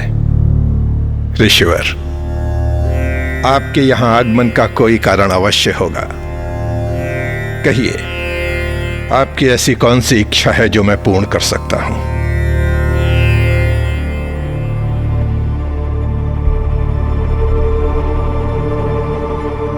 महाराज कावेर, मैं आपकी पुत्री के साथ विवाह का इच्छुक हूं।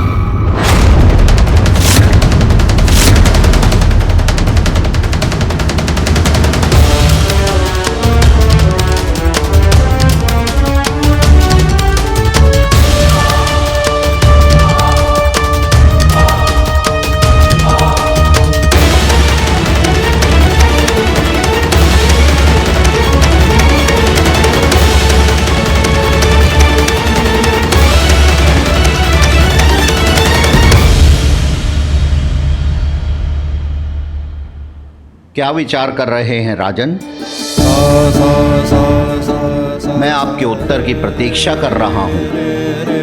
कहिए, आपको मेरा प्रस्ताव स्वीकार है?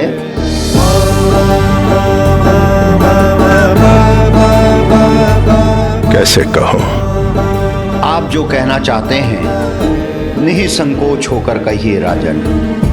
क्षमा कीजिए ऋषिवर, आप एक पिता की दुविधा और स्थिति समझ सकते हैं। ऋषिवर, मैं आपका प्रस्ताव स्वीकार नहीं कर सकता। नहीं कर सकता ऋषिवर। क्या महाराज कबीर ने ऋषि अगस्त्य का प्रस्ताव ठुकरा दिया?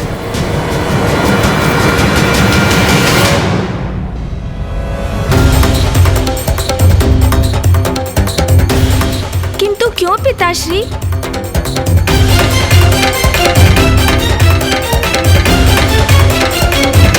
अपनी पुत्री का हाथ देने से कैसे मना कर दिया पिताश्री? उचित है गणेश। राजन के समक्ष अत्यंत महान और शक्तिशाली ऋषि अगस्त्य, किंतु कबीर भी अपनी दृष्टि से अनुचित नहीं कर रहे थे। कोई अपने प्राणों से भी अधिक प्रिय पुत्री को एक निर्धन ऋषि को कैसे दे सकता है? अद्भुत सौंदर्य संपन्न मेरी पुत्री का विवाह तो किसी भी राजकुमार से हो सकता है, तो फिर उसका हाथ किसी ऐसे ऋषि को कैसे दे दूं जिनके रूप की मेरी पुत्री से कोई तुलना ही नहीं।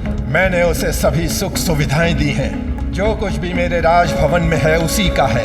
रेशमी वस्त्र, आभूषण, स्वादिष्ट भोजन, उसको कहीं भी ले जाने के लिए सुंदर रथ। किंतु आपके साथ वो यात्रा कैसे करेगी? अपने पांवों पर चलकर? और आप उसे भोजन में क्या देंगे? उसका निवास कहाँ होगा? नहीं,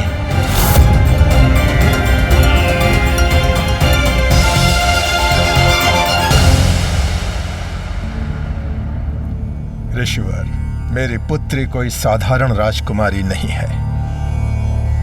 इसे प्राप्त करने के लिए मैंने अत्यंत कठोर तप किया था। ओम श्री विष्णवे नमः। ओम श्री विष्णवे नमः। ओम श्री विष्णवे नमः।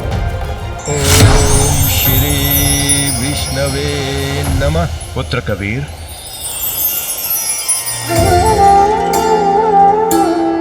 प्रभु, मेरे प्रभु, अपने भक्त की गुहार सुनकर आप आ ही गए प्रभु।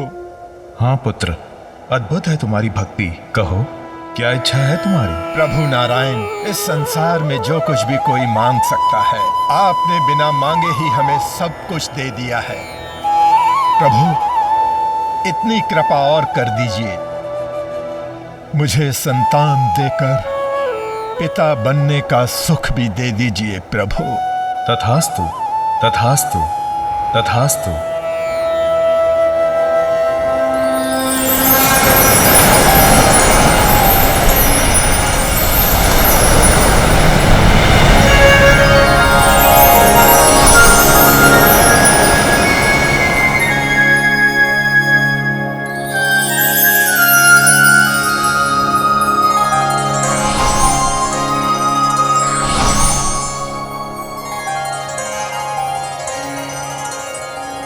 ये कन्या मैं तुम्हें पुत्री रूप में दे रहा हूं। इसका नाम लोपामुद्रा होगा। ये तुम्हारे राज्य में संपन्नता का कारण बनेगी। प्रभु, आपकी इस कृपा के लिए आपका कोटि कोटि धन्यवाद। पुत्री, स्वयं नारायण की रचना और कृपा से प्राप्त हुई है ये। ऋषिवर, मैं आपसे पुनः क्षमा याचना करना चाहता हूं, किंतु मैं अपनी पुत्री का विवाह आपके साथ कदापि नहीं करूंगा। यदि आप मुझे दंड स्वरूप शाप भी देना चाहते हैं तो वो भी मुझे स्वीकार होगा।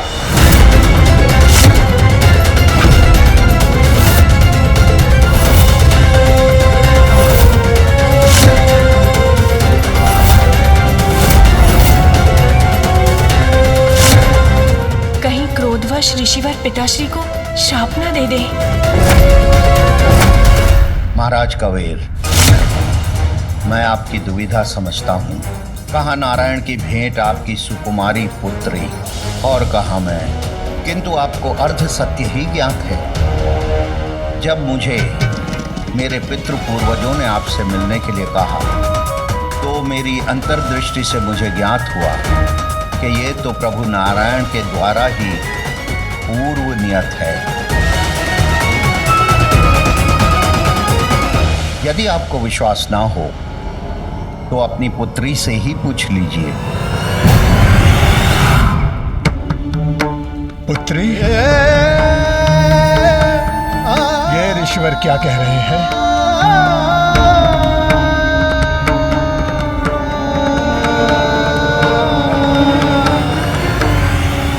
हाँ पिताश्री, एक दिवस जब मैं वंदना कर रही थी तब प्रभु श्री हरि नारायण ने मुझे दर्शन दिए थे और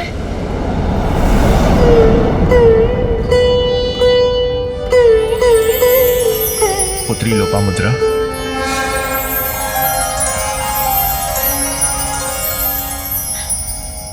प्रभु, प्रणाम प्रभु।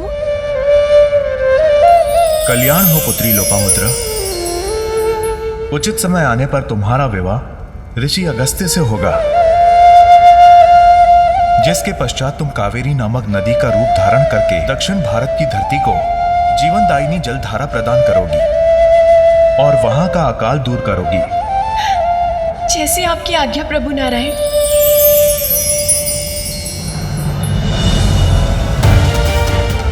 प्रभु आज्ञा है ये, किंतु फिर भी मेरा हृदय इसकी स्वीकृति नहीं दे रहा है। आप सभी संशय त्याग दीजिए पिताश्री। इनके रूप नहीं, इनके गुण देखिए। संसार में इनसे बड़े ज्ञानी और तपोबल शक्ति के धारक नहीं। मुझे ज्ञात है पिताश्री, आप मुझे किसी रूपवान राजकुमार के साथ विवाहित होते देखना चाहते हैं, किंतु मुझे वो नहीं।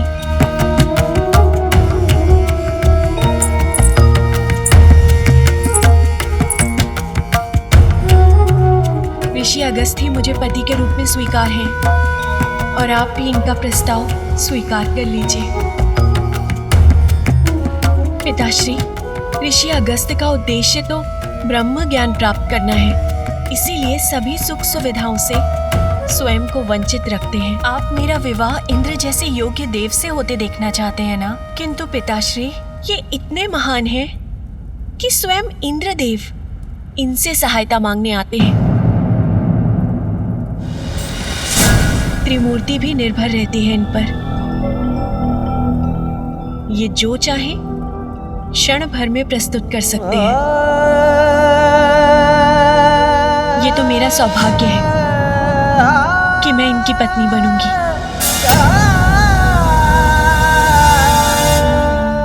जिसके कारण आपका राज्य भी सदा सकुशल रहेगा। ये इन्हीं के तप का प्रभाव है कि हम सभी सुरक्षित हैं और सभी सुख सुविधाएं अर्जित कर पाए हैं। ये सभी तो ऋषिवर की दी हुई हमें भिक्षा मात्र है। उचित कह रही हो पुत्री, तुम्हारा मोह ही मुझे भ्रमित कर रहा था। क्षमा कर दीजिए ऋषिवर, क्षमा कर दीजिए।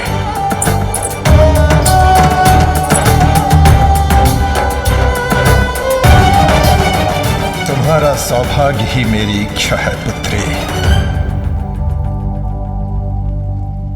मेरी चिंता मत कीजिए पिताश्री, ऋषिवर के साथ मैं सदा प्रसन्न रहूंगी।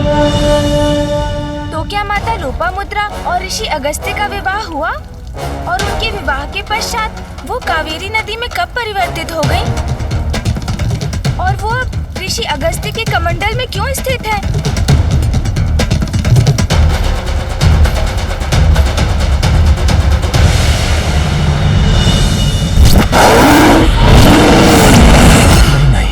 मुझे महादेव अथवा इंद्रदेव को इस विषय में बताना ही होगा। अब शांत बैठना उचित नहीं। महादेव, एक समस्या है जिसे बताना अति आवश्यक है। अवश्य ब्रह्मदेव, किंतु मुझे पूर्ण विश्वास है आपकी ये चिंता कुछ समय प्रतीक्षा कर सकती है, क्योंकि प्रथम पूज्य श्री गणेश का ऋषि गौतम के विषय में जानना अत्यंत आवश्यक है। तभी वो दक्षिण में पड़े अकाल के विषय में कोई ना कोई समाधान ढूंढ सकते हैं। अन्यथा अनेकों निर्दोषों को अपने प्राण गंवाने होंगे।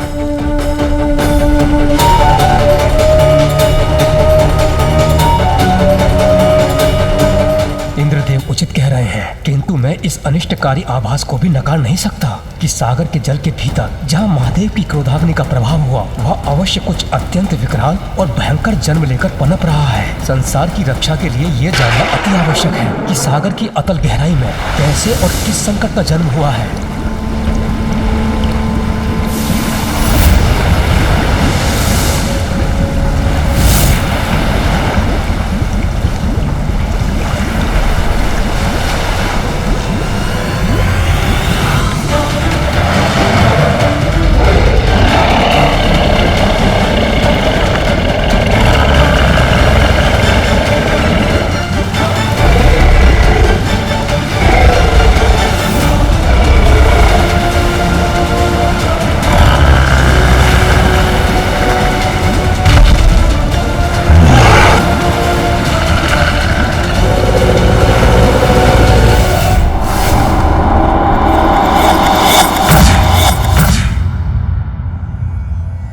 पिताश्री, हमें बताइए ना, फिर आगे क्या हुआ?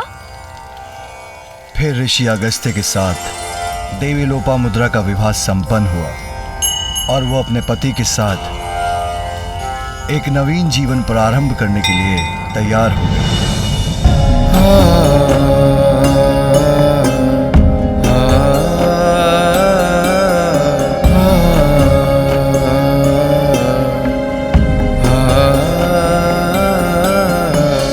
प्रभु, इच्छा स्वीकार है मुझे, किंतु अपनी पुत्री को इस वेशभूषा में देखना बहुत कठिन है इस पिता के लिए।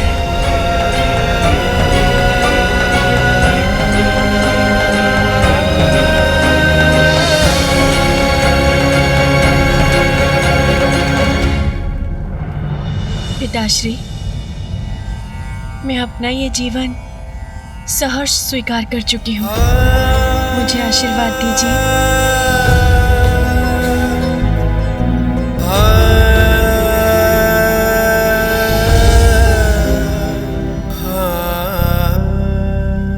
सदा सुहागन रहो।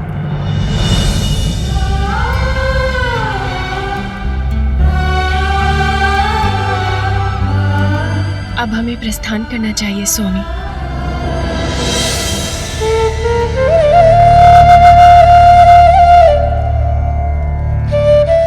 मेरी कोमल पुत्री रिक्त पांवों से इतनी लंबी और कठिन यात्रा कैसे तय कर पाएगी? उसे तो यात्रा में अत्यंत कष्ट होगा। प्रणाम ऋषिवर।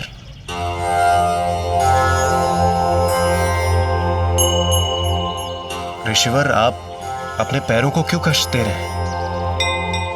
आपकी सेवा में मेरा वाहन ऐरावत प्रस्तुत है। आप ऐरावत को ले जाइए। ऐरावत!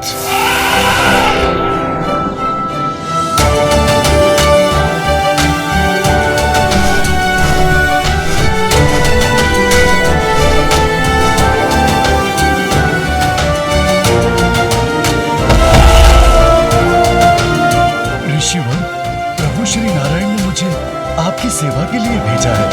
आप जहां कहें मैं आपको वहां पहुंचा दूंगा।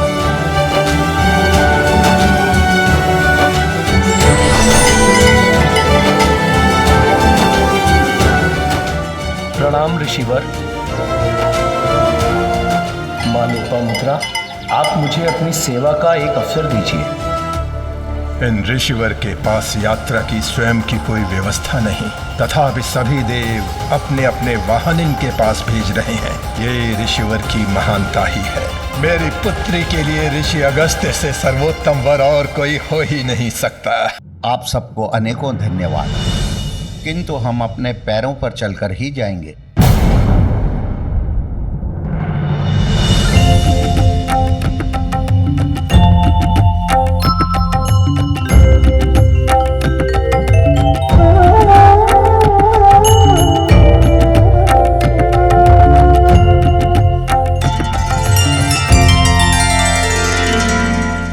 क्या हुआ इंद्रदेव? कदाचित आप कुछ कहना चाहते हैं पर कह नहीं पा रहे हैं।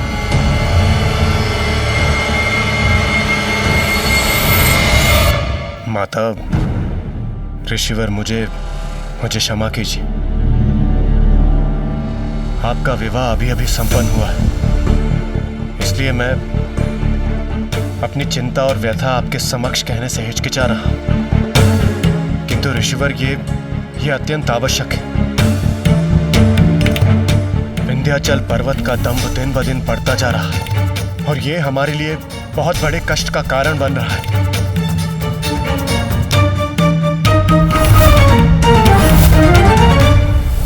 कोई कितनी भी ऊंचाई पर पहुंच जाए, उसे उसका दंभ नहीं करना चाहिए। विंध्याचल का ये व्यवहार सर्वथा अनुचित है।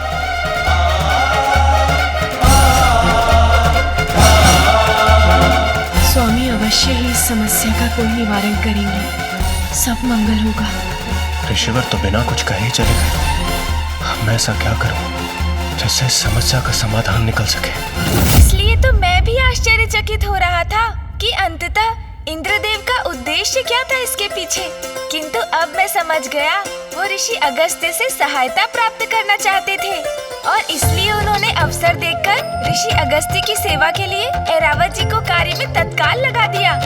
बहुत अच्छे देवराज, आप भी युक्ति लगाकर कार्य करने में कुछ कम नहीं।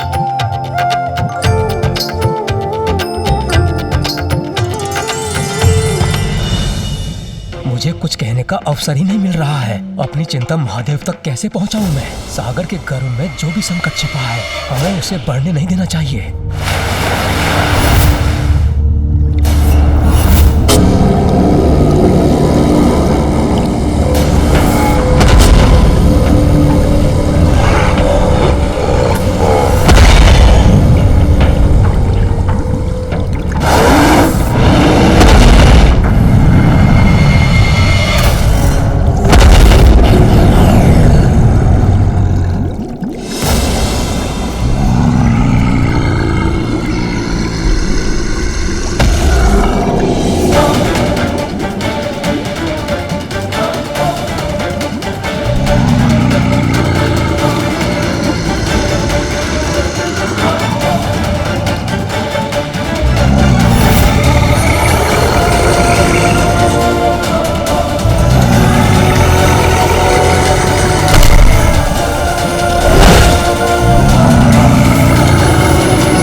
ऋषि अगस्त्य तो एक तपस्वी का जीवन जीते थे। अंबर के नीचे कहीं भी उनकी शैया बन जाती, घने वन उनके पथ बनते, कंद मूल फल आदि उनका भोजन। किंतु देवी लोपामुद्रा ने भी अपने पति का साथ निष्ठा से निभाया। उनके पग से पग मिलाकर चली, राजभवन की सभी सुख सुविधाओं से मुख मोड़कर अपने पति के अनुसार जीवन जीने लगी। कभी ऋषिवर से ये तक न पूछा कि वो उन्हें कहाँ ले जा रहे हैं। किंतु चलते चलते एक दिवस ऋषिवर और उनकी पत्नी भारतवर्ष के पश्चिम की सीमा के निकट पहुंच गए। इंद्रदेव ने तो उन्हें पूर्व में ही सूचित किया था कि विंध्याचल पर्वत के कारण वहां समस्या उत्पन्न हो उठी है, किंतु ऋषिवर को यह भी ज्ञात नहीं था कि वो समस्या इतनी विकट हो जाएगी। ऐसी क्या समस्या उत्पन्न हो गई थी पिताश्री?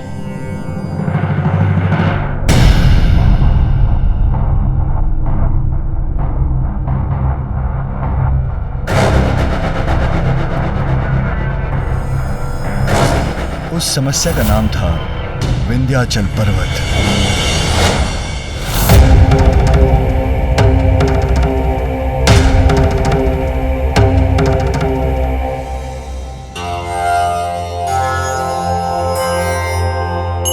मुझे वहां आगे एक गांव दिखाई दे रहा है।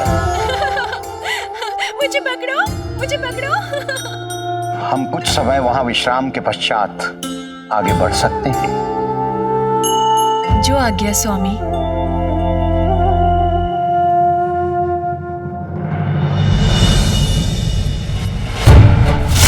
ऋषि अगस्त्य और देवी लोपामुद्रा मार्ग पर थे। इसी मध्य विंध्याचल को यह अहंकार हो गया था कि वो हिमालय पर्वत से भी अधिक विशाल है। यही प्रमाणित करने के लिए वो अपना आकार बढ़ाने लगा। मैं सबसे महान पर्वत हूँ, विशाल भी मैं ही रहूंगा। हिमालय नहीं, हिमालय नहीं, हिमालय नहीं।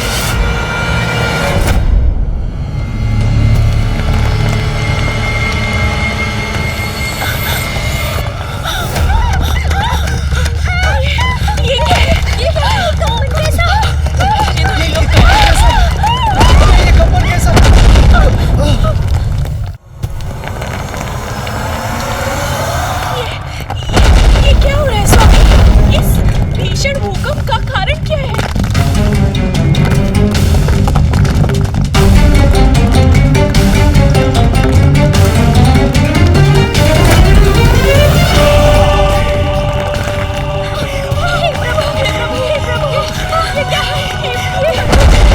ये शिलाखंड हमारे निवास पर क्यों गिर रहे हैं? ये कैसा संकट है?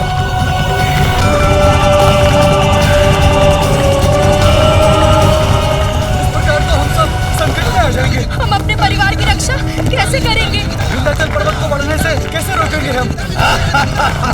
पिताश्री, हमारी रक्षा कीजिए।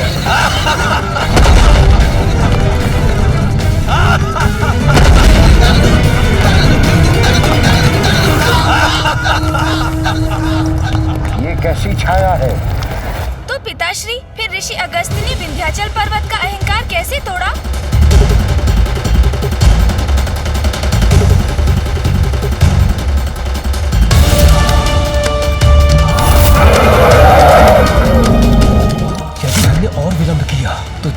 जिसका जन्म समुद्र के भीतर हो रहा, वो बाद में और विकराल हो जाएगा और उसका सामना फिर महादेव को ही करना होगा।